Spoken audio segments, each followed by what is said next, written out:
Yes, I got a haircut. I'm still alive and it is officially the holiday season. And like many people, one of my favorite parts about getting into the Christmas spirit is listening to the music. I'll listen to it every chance I get, from the day after Thanksgiving to December 25th. I'm even listening to it as I write the script for this video.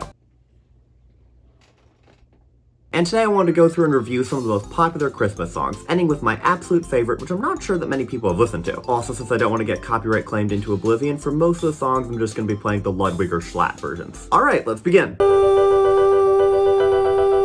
So I don't think you could talk about the most popular Christmas songs without talking about All I Want for Christmas Is You by Mariah Carey. I know a lot of people don't like this song just because of how overplayed it is, but I actually don't mind it. It is very poppy, but I like pop music, so it's enjoyable. It still gets me in the Christmas spirit, and while it's definitely not one of my favorites, I still think a lot of the hate it gets is very undeserved.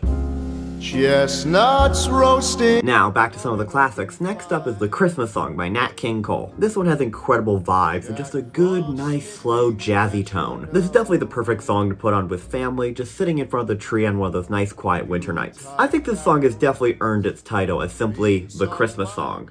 Last Christmas, Now, moving on to Last Christmas by Wham/George Michael. I don't really know why, but for some reason this song is the one that gets me in the Christmas feeling I'd say the most. Also, 3 years ago in 2021, this song reached #1 on the charts 39 years after it released, so it definitely has good longevity. A lot of Christmas music has been around since like the 30s or recent releases, so it's nice to see that this song from the 80s can still fit in. You better watch out, you better not cry. And speaking of songs from the 30s, we have Santa Claus Coming to Town by J. Fred Coots and Haven Gillespie. I'm not incredibly confident I got either of those names right, but this song really exhibits something that I've noticed in a lot of Christmas songs. A bit of a trend seems to be that they're all about roughly the same three things. They're all either about a love story that takes place at Christmas, the Christmas season in general, or about Santa Claus himself. But this one is another great classic, and Jay Schlatt sang it beautifully, I might add. But what do I know? I don't exactly have the most sophisticated music taste. Really can't stay. Baby, it's cold out. On to the only duet song on this list, Baby It's Cold Outside by Frank Loesser. Despite the slightly worrying subtext of this song, it's still fun. This one is a very different feel from all the other classic era songs, and I think it definitely broke the mold. Just don't listen too closely to the lyrics. You're a mean one,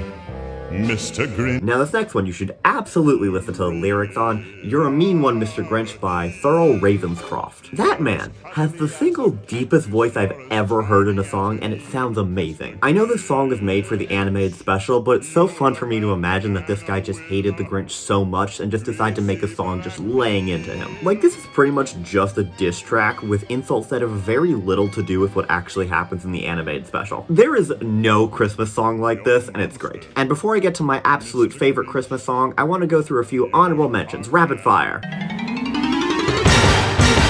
A Holly Jolly Christmas has been my second favorite Christmas song for a while, and it has a really good rhythm to it. Frosty the Snowman tells a really fun story that is surprisingly thorough given how short the song is. We Wish You a Merry Christmas, Deck the Halls, and Jingle Bells are like the untouchable big three of Christmas songs that literally everyone knows. Rudolph the Red-Nosed Reindeer is obviously amazing, and I love songs that let you memorize long lists. How do you think I got my world record for saying all 50 states? You didn't forget about that, did you? I know it's like a year old, but I have an unofficial world record. And to close out the rapid fire, the not as well-known Heat Miser and Snow Miser song. This one is probably my third favorite Christmas song because it's by far the funniest, and also I'm a sucker for a good duo. Also, I don't know how many of you have watched the Year Without a Santa Claus special where this is from, but have you noticed that when the main characters walk in, Heat Miser is just already doing this? Like, at least with Snow Miser as part of his official entrance, but imagine just walking into some guy's home and he's doing a full choreographed dance number with his little clones of himself. Actually, compared to that, maybe him singing in a musical isn't that weird. By the way, the links to all these songs are going to be in the description, and I highly recommend that you go and check them out. But now, without further ado, my favorite Christmas song of all time. By the Beach Boys, Riddle St. Nick. Have any of you listened to this one? It had the least views out of any of these on YouTube, and I was frankly shocked it was even a part of Ludwig's Christmas album. But yeah, I love the Beach Boys, and I actually heard this song before I even knew it was by them. If you don't know, the Beach Boys were a 1960s surfer boy band, which is why it's very funny they made a Christmas song. I know music is just subjective and you could just like things for no reason, but I think the reason I do like this one is because I just love summer. I've talked about this on the channel before, but the summer months are by far my favorite of the year, which is why some people are surprised I even enjoyed the Christmas season. So I think my favorite summery boy band doing a Christmas song is the perfect mix of both worlds. Well, that's it. If I didn't cover your favorite Christmas song, just ask me about it in the comments below and I'll review it for you. Oh, and let me know if I should do this with Christmas movies too. Thanks for watching. Nate, I'll see you on Tuesday.